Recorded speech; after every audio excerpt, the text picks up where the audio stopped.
अक्षरा सी से रंगदारी मांगने वाला कुंदन कुमार से गिरफ्तारी, साक्ष्य नहीं।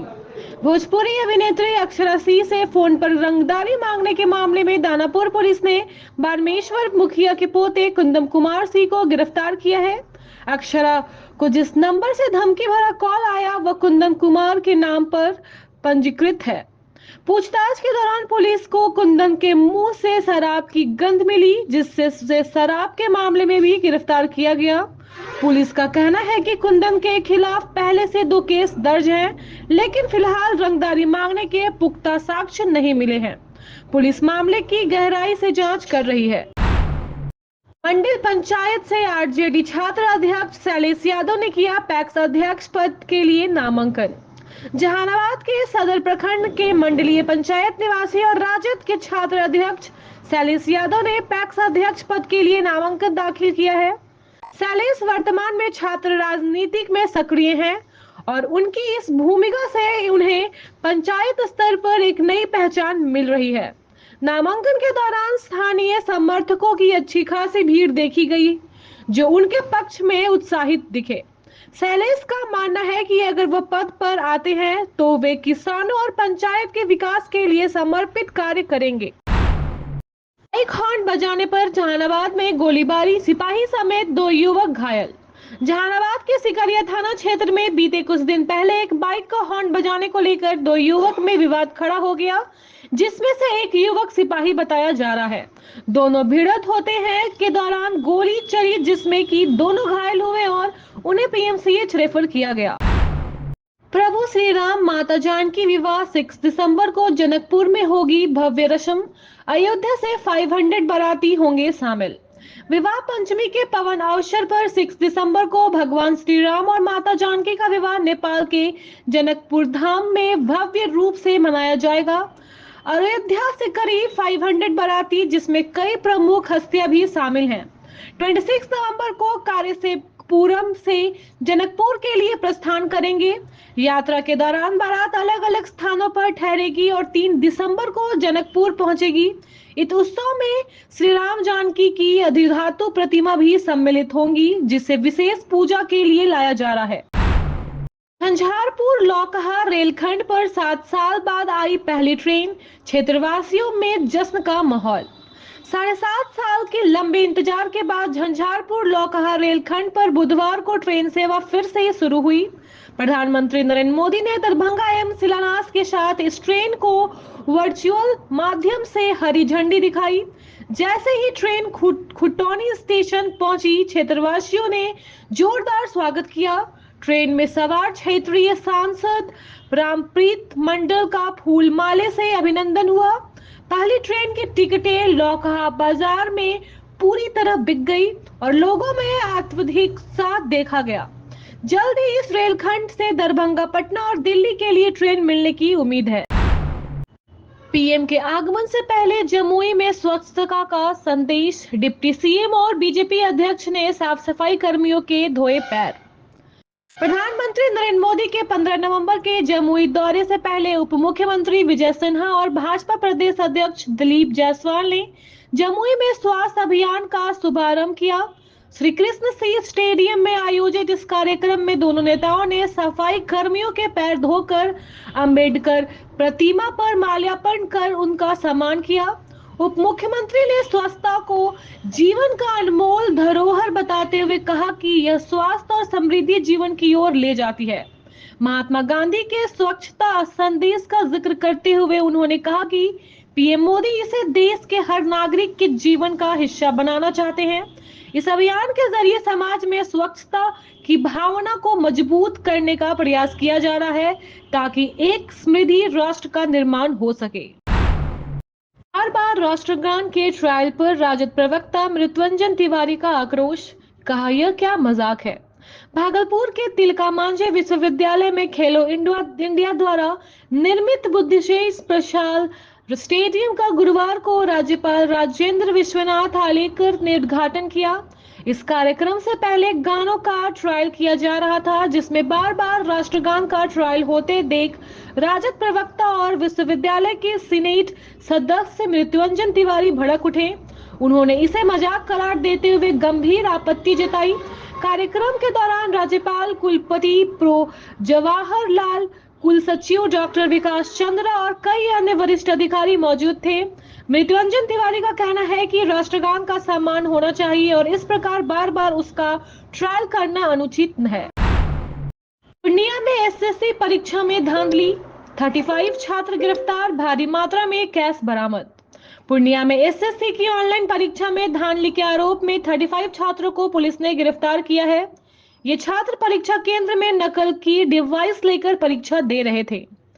यह घटना सदर थाना क्षेत्र की 0 माइल स्थित परीक्षा केंद्र की है, जहां पुलिस ने छापेमारी कर भारी मात्रा में कैश भी बरामद किया है। इस धांधली के खुलासे के बाद परीक्षा केंद्र पर सन्नाटा छा गया और आज की परीक्षा को भी रद्द कर दिया गया। एशिया का सबसे चौड़ा ब्रिज बिहार में लगभग तैयार, 11 जिलों को मिलेगा बड़ा फायदा। बिहार के बेगूसराय में एशिया का सबसे चौड़ा 6 लेन केबल ब्रिज बनकर लगभग तैयार है। 1.865 किलोमीटर लंबे इस ब्रिज का अप्रैल 2025 से गाड़ियां दौड़ने लगेंगी। मोकामा के औटा से और बेगूसराय के सिवरिया के बीच कनेक्टिविटी बढ़ेगी। कुल 1161 करोड़ की लागत से बन रहे इस ब्रिज में अत्याधुनिक केबल तकनीक का उपयोग हुआ है। इसके शुरू होने से उत्तर, दक्षिण और पश्चिमी बिहार में 11 जिलों के लोगों को फायदा होगा, जिससे यात्रा में लगने वाले समय घटेंगे और आवागमन आसान होगा। भागलपुर के सभी पंचायत भवनों में पोस्ट ऑफिस सेवाएं शुरू, 62 प्रकार की सुविधाएं उपलब्ध। भागलपुर जिले के सभी पंचायत सरकार भवनों में पोस्ट ऑफिस की शुरुआत हो गई है। अब इन भवनों में 62 प्रकार की सेवाएं मिलेंगी, जिसमें बैंकिंग, डाक, बीमा, India post payment bank, PAN card, Aadhaar और बिजली बिल जमा शामिल हैं। पंचायती राज विभाग और डाक विभाग के सहयोग से इस योजना का कार्यान्वयन हुआ है, जो 2022 में प्रस्तावित था। यह पहल ग्रामीण क्षेत्र में डाक सेवाओं की पहुंच बढ़ाने का महत्वपूर्ण कदम है। पटना और लखीसराय जिले में कई पंचायत भवनों में भी यह सुविधाएं शुरू की जाएंगी। सरोज राय की गिरफ्तारी पर 2 लाख का ऐलान।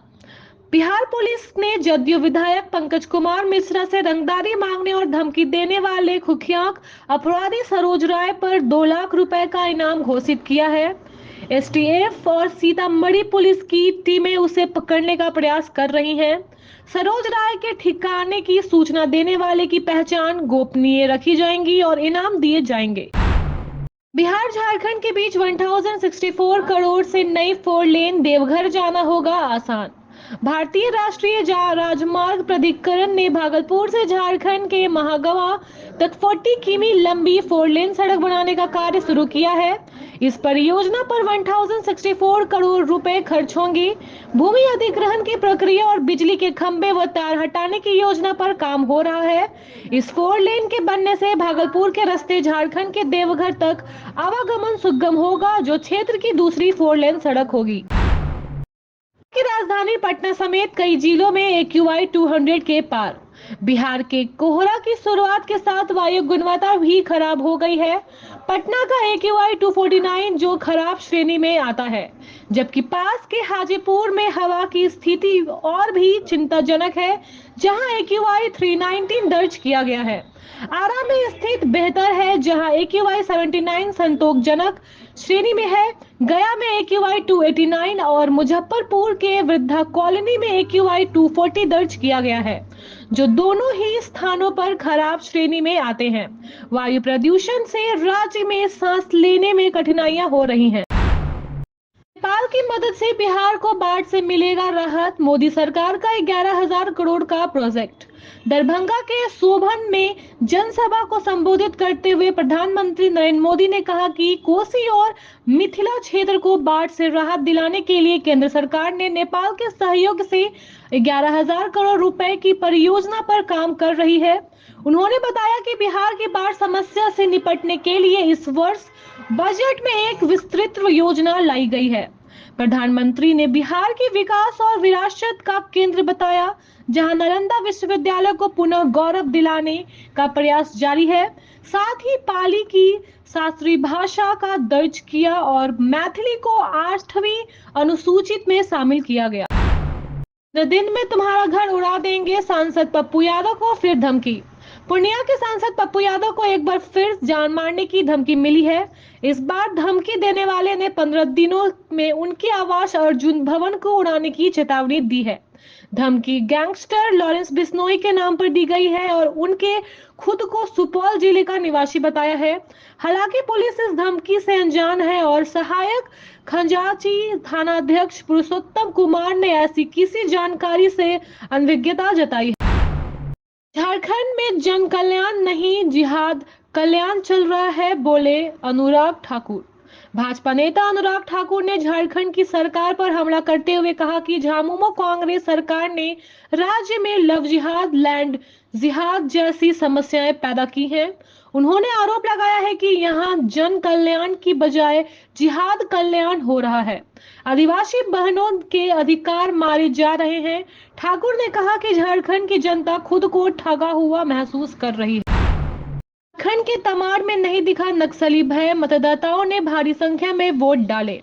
झारखंड के तमाड़ विधानसभा क्षेत्र में बुधवार को मतदान उत्साह के साथ हुआ। शाम 5 बजे तक लगभग 74.05% मतदान दर्ज किया गया। इस दौरान महिलाओं ने पुरुषों से भी अधिक उत्साह दिखाई दिया और कई मतदान केंद्रों पर महिलाओं ने जमकर मतदान किया। मतदान केंद्रों पर मतदाताओं की लंबी कतारें देखी गई, खासकर बंडू में जहां सुबह 7 बजे से ही मतदान अपनी बारी का इंतजार कर रहे थे। मतदान प्रक्रिया में शामिल होकर लोगों ने लोकतंत्र के प्रति अपनी आस्था व्यक्त की है और पूरी प्रतिक्रियाएं शांतिपूर्वक रही। झारखंड चुनाव में 1 से 2% मतदान का अंतर किसी पक्ष का बिगाड़ सकता है खेल, पहले चरण में मतदान आंकड़ों का विश्लेषण। झारखंड विधानसभा चुनाव के पहले चरण का मतदान बुधवार को संपन्न हुआ, जिसमें मतदान में 1.5 से 2% की वृद्धि दर्ज की गई। अंतिम आंकड़ा गुरुवार को जारी होगा। इस चरण में एनडीए और इंडिया गठबंधन के बीच कांटे की टक्कर है, लेकिन पूर्व के आंकड़ों के अनुसार 2014 में भाजपा ने 19 सीटें दर्ज की थी, जबकि 2019 में झामुमो ने 17 सीटों पर जीत हासिल की थी। कुछ सीटें पर मतदान में 5% से ज्यादा की कमी ने संकेत दिया कि पार्टियां वोटरों को बूथ तक लाने में पूरी तरह सफल नहीं रही। झारखंड के कांके में हुए हंगामे के दौरान जवानों ने स्थिति को नियंत्रण करने के लिए किया लाठीचार्ज, मची अफरा तफरी। झारखंड के कांके में कोकदोरा मतदान केंद्र पर बुधवार को हंगामा हो गया। ग्रामीणों का आरोप है कि पुलिस ने बिना किसी कारण के उन्हें अपशब्द कहते हुए लाठीचार्ज किया। इस पर ग्रामीणों ने विरोध किया, जिससे अफरा तफरी मच गई। हंगामे के बाद स्थिति को नियंत्रण करने के लिए जवानों ने लाठी का सहारा लिया। इस घटना के बाद वहां मौजूद लोग शांति बनाए रखने की कोशिश कर रहे थे, जबकि पुलिस ने इस आरोप को नकार किया है। झारखंड चुनाव के पहले चरण में गांव में शहरों को पछाड़ा, रांची में सबसे कम वोटिंग। झारखंड विधानसभा चुनाव के पहले चरण में 43 सीटों पर 66.51% मतदान हुआ, जो 2019 के मुकाबले बेहतर है। 683 प्रत्याशी मैदान में थे और मतदान में ग्रामीण इलाकों ने शहरों को पीछे छोड़ा। आदिवासी और नक्सल प्रभावित क्षेत्रों में भी अधिक वोट पड़े। रांची में सबसे कम 52.27%, जबकि खरसावां में सबसे अधिक 79.11% मतदान हुआ। 33 सीटों पर 2019 से अधिक वोट पड़े, जबकि 10 सीटें पर कम मतदान हुआ। Thank you so much for watching this video. Don't forget to like, comment, share, and subscribe.